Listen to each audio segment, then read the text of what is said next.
बेहद खुशी का दिन है। चाणक्य नेशनल लॉ यूनिवर्सिटी का पहला कन्वोकेशन हो रहा। मुझे आज भी अच्छी तरह याद है जब 2006 में 15 अगस्त के दिन इस विश्वविद्यालय का उद्घाटन हुआ था और मुझे उस समारोह में उपस्थित होने का अवसर मिला था। 14 अगस्त को ही एडमिशन की प्रक्रिया पूरी की गई थी और 15 अगस्त को एक औपचारिक रूप से फॉर्मल इनॉग्रल फंक्शन रखा गया था। और आज भी मुझे अच्छी तरह याद है कि जब ये चाणक्य लॉ यूनिवर्सिटी की बात बिहार के लोगों ने जब हम लोगों को काम करने का मौका दिया नवंबर 2005 से, तो विधि विश्वविद्यालय की स्थापना की बात हम लोगों के समक्ष आई। इसके लिए कुछ कार्रवाई पहले से शुरू हुई थी, लेकिन वो कोई अंतिम रूप धारण नहीं कर सका था। हम लोगों ने तय किया कि निश्चित रूप से विश्वविद्यालय खुलना चाहिए और एक हमारी इच्छा थी कि 2006 में ही खुल जाए और 15 अगस्त से पठन पाठन का कार्य शुरू हो जाए। अब उतने कम समय में विधानमंडल से कानून पारित होना संभव नहीं था, तो जुलाई में, जहां तक मुझे स्मरण है जुलाई में ही शायद ऑर्डिनेंस हुआ। और सबसे बड़ी बात, किसी भी विश्वविद्यालय को, किसी भी शिक्षण संस्थान को बनाने के लिए एक कुशल व्यक्ति की आवश्यकता होती है जिसके नेतृत्व में उसका गठन हो सके। तो हम लोग इसमें खुशकिस्मत थे कि लक्ष्मीनाथ जी हम लोगों को मिल गए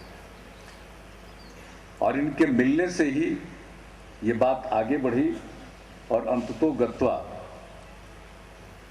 2006 के अगस्त से विश्वविद्यालय ने अपना काम शुरू किया। उद्घाटन समारोह में ही मैंने लक्ष्मीनाथ जी से अनुरोध किया था कि यह विश्वविद्यालय अभी खुल रहा है, लेकिन देश में टॉप 5 विश्वविद्यालयों में लॉ यूनिवर्सिटी में ये शामिल हो, इसके लिए आप पहल करें और इसके लिए जो भी संसाधन की जरूरत होगी हम सब उपलब्ध कराएंगे। आज पहला कन्वोकेशन हो रहा है, डिग्रियां मिली है, ग्रेजुएशन की, पोस्ट ग्रेजुएशन की, पीएचडी की भी। और कितना बेहतरीन दिन है आज कि भारत के मुख्य न्यायाधीश इस कन्वोकेशन के मुख्य अतिथि, और उन्होंने भी अपना दीक्षांत भाषण आपके समक्ष रखा। तो ये कोई मामूली बात नहीं है और मुझे पूरा विश्वास है। और जो उनके श्रीमुख से बात आई, उन्होंने खुद कहा कि यहाँ के यूनिवर्सिटी के जो स्टूडेंट हैं, निकले हैं, प्रोडक्ट हैं, वो किसी से कम नहीं। तो आज मुझे दोहरी प्रसन्नता हो रही है कि जो बात हमने उद्घाटन समारोह के अवसर पर कही थी कि चाणक्य विधि विश्वविद्यालय देश के सर्वश्रेष्ठ विधि विश्वविद्यालयों में से एक हो, आज उस मुकाम को इन्होंने इतने कम दिन में हासिल किया। और लक्ष्मी नाथ जी की हम प्रशंसा इसके लिए करना चाहते हैं, इनके कुशल नेतृत्व में संभव हुआ। बाकी पटना हाईकोर्ट के जो भी मुख्य न्यायाधीश रहे, सबों ने मार्गदर्शन किया। कई अनेक माननीय न्यायाधीशों ने मार्गदर्शन किया। अजय त्रिपाठी जी इसमें लगे रहे सदैव, सब लोगों की भूमिका। और आज इन्हीं के काम की उपलब्धि है कि सब हम लोग इस दीक्षांत समारोह में शामिल हो रहे हैं। ये विश्वविद्यालय और तरक्की करे। हमने तो पहले कहा था कि सर्वश्रेष्ठ में से एक हो, लेकिन आज मैं उत्साहित हूं, इसलिए लक्ष्मी नाथ जी से इतना मैं कहूंगा कि अब इसको सर्वश्रेष्ठ विधि विश्वविद्यालय आप बना डालें। जब इतने कम समय में मुझे बताया गया है कि सुप्रीम कोर्ट में यहाँ के 5 प्रोडक्ट जुडिशियल क्लर्क्स हैं, ये कोई मामूली बात नहीं। तो इसकी तो बहुत संभावना है, हर क्षेत्र में यहाँ के स्टूडेंट आगे निकलेंगे, इसका मुझे पक्का भरोसा है। एक वाकया मुझको और याद है, जब पहली बार लक्ष्मीनाथ जी से मुलाकात हमारी हुई और हम लोगों ने तय कर लिया था कि इस विश्वविद्यालय का नाम चाणक्य राष्ट्रीय विधि विश्वविद्यालय, चाणक्य नेशनल लॉ यूनिवर्सिटी होगा। तो इन्होंने कहा कि भाई ये लॉ यूनिवर्सिटी, इसमें चाणक्य का नाम आपने क्यों दिया?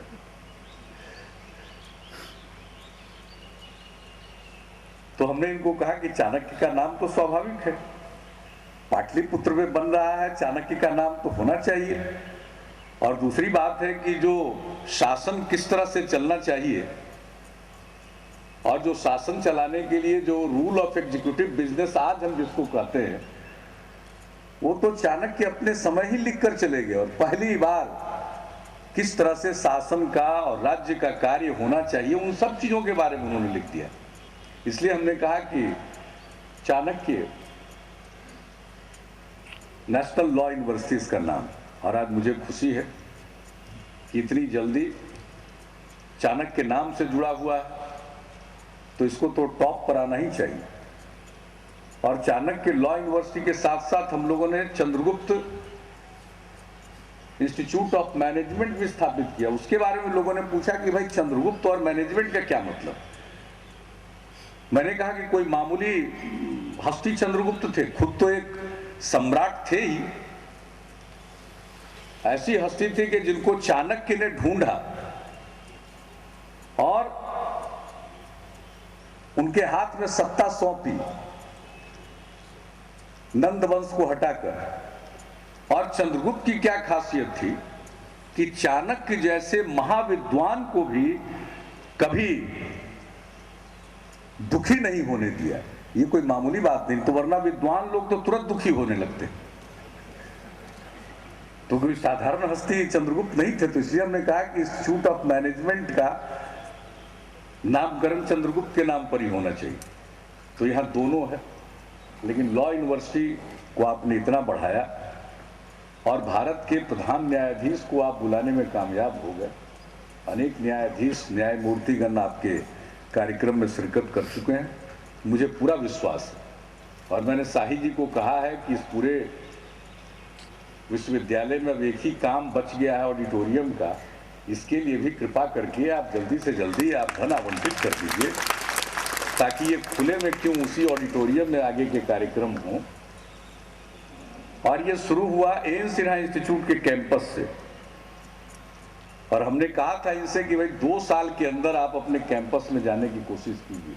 मुझे खुशी है 2 से 3 साल के अंदर ये कैंपस में चले आए थे। और आज चाणक्य विधि विश्वविद्यालय के, राष्ट्रीय विधि विश्वविद्यालय के कैंपस में हमारी एक और संस्था चल रही है, आर्यभट्ट नॉलेज यूनिवर्सिटी। तो कल दूसरी जगह पर किराए पर यह शुरू हुआ था, वो भी सरकार के द्वारा स्थापित है और उनके प्रदत्त ग्रांट से उनका काम होता है और बहुत ही प्रतिष्ठित समाज अध्ययन संस्थान रहा है। पिछले दिनों वो कुछ विलुप्त सा हुआ, लेकिन फिर से उसका उदय हो रहा है। तो एन सिन्हा इंस्टीट्यूट में अपना काम इन्होंने शुरू किया। आज इनका अपना परिसर है और ये पूरे इलाके में इस जगह को हम लोगों ने एक एजुकेशन हब के रूप में विकसित करने का निर्णय लिया। ये कृषि का फार्म था, लेकिन फार्म का काम कम ही होता था, कुछ पानी जमा रहता था। तो आज भी याद है मुझको, फरवरी महीने में ही 2006 में मुख्य सचिव समेत सभी अधिकारियों को लेकर हम यहाँ आए। हमने कहा इसका क्या काम, और जमीन के साथ तो सेंस ऑफ पोजीशन सिर्फ व्यक्तियों का नहीं होता है,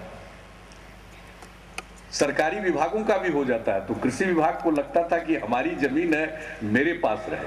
हमने कहा एवज में दूसरी जगह जमीन आपको दी जाएगी, लेकिन यहाँ तो शिक्षण संस्थान खुलेंगे। और आज ये खुल रहा है, Chandragupta institute of management, Aryabhatta knowledge university, national institute of fashion technology, फिर Indira Gandhi national open university का रीजनल सेंटर, इस तरह से अनेक शिक्षण संस्थान यहाँ खुल रहे हैं। और इसका नेतृत्व भी चाणक्य लॉ यूनिवर्सिटी कर रहा। सबके कॉमन स्पेस होंगे और वहीं पर कुछ खास किस्म की कॉमन फैसिलिटीज होगी। वहाँ पर एक बहुत अच्छा स्पोर्ट्स कॉम्प्लेक्स भी हम लोग बनाएंगे, जो इस पूरे एक व्यापक परिसर के बीच में, और उसका इस्तेमाल, उसका उपयोग यहाँ अवस्थित सारे इंस्टीट्यूट के लोग करेंगे। और हमारी तो इच्छा है कि वो इस स्तर का बने कि उस पर कुछ राष्ट्रीय और उसमें कुछ राष्ट्रीय और अंतर्राष्ट्रीय खेलों का भी आयोजन किया जा सके। तो पूरा इलाका, अब पहले तो किसी को लगता था कि भाई कहाँ दे रहे हैं, लेकिन आज अब फ्लाईओवर बन रहा है, बन गया, और भी उसका कुछ काम होने जा रहा है। तो फिर यहाँ आना तो सबसे सरल है। पटना से बाहर निकलने के लिए जब लोग इस रास्ते का इस्तेमाल करते हैं, अब किसी जमाने में इस इलाके में रहने वाले लोग सोचते थे कि पटना के पता नहीं किस इलाके में बसे हुए हैं, लेकिन आज अब इस पूरे इलाके का भी भाग्य खुल गया।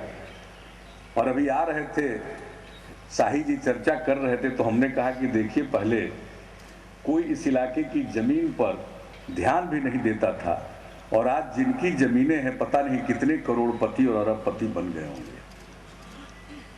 तो अगर कोई अच्छी चीज बनती है तो पूरा माहौल ठीक होता। तो चाणक्य राष्ट्रीय विधि विश्वविद्यालय की स्थापना के बाद एक पूरा इस इलाके का एक माहौल भी बदला है। मैं जो भी यहाँ के स्टूडेंट्स हैं, मैं उन सबको शुभकामनाएं देता हूँ, और जो आज जिन्हें डिग्री प्राप्त हुई है उनका भावी जीवन सफल हो, सुखमय हो, और जो संकल्प आज उन्होंने लिया है उस संकल्प पर वो जीवन में कायम रहेंगे। और दीक्षांत समारोह है, कन्वोकेशन, इसमें दीक्षा मिलती, आज ही दीक्षित होते हैं। पढ़ाई तो पूरी हुई पहले, लेकिन दीक्षित आज हुए, तो आज ही आपको गुरु मंत्र मिला है। जो दीक्षांत भाषण हुआ है वो आपके जीवन के लिए गुरु मंत्र है, और उसी का पालन करिए। और मैं सबके लिए शुभकामना करता हूं कि आप जो न्याय का या कानून का क्षेत्र है उसके शिखर पर आप पहुंचिए, यही हमारी शुभकामना है। और लक्ष्मीकांत जी से मैं कहूंगा कि अब आप तो बिहार के ही हो गए, और अब यहां से जाने के बारे में आप मत सोचिएगा, अब यहीं रहिएगा। बहुत बहुत धन्यवाद।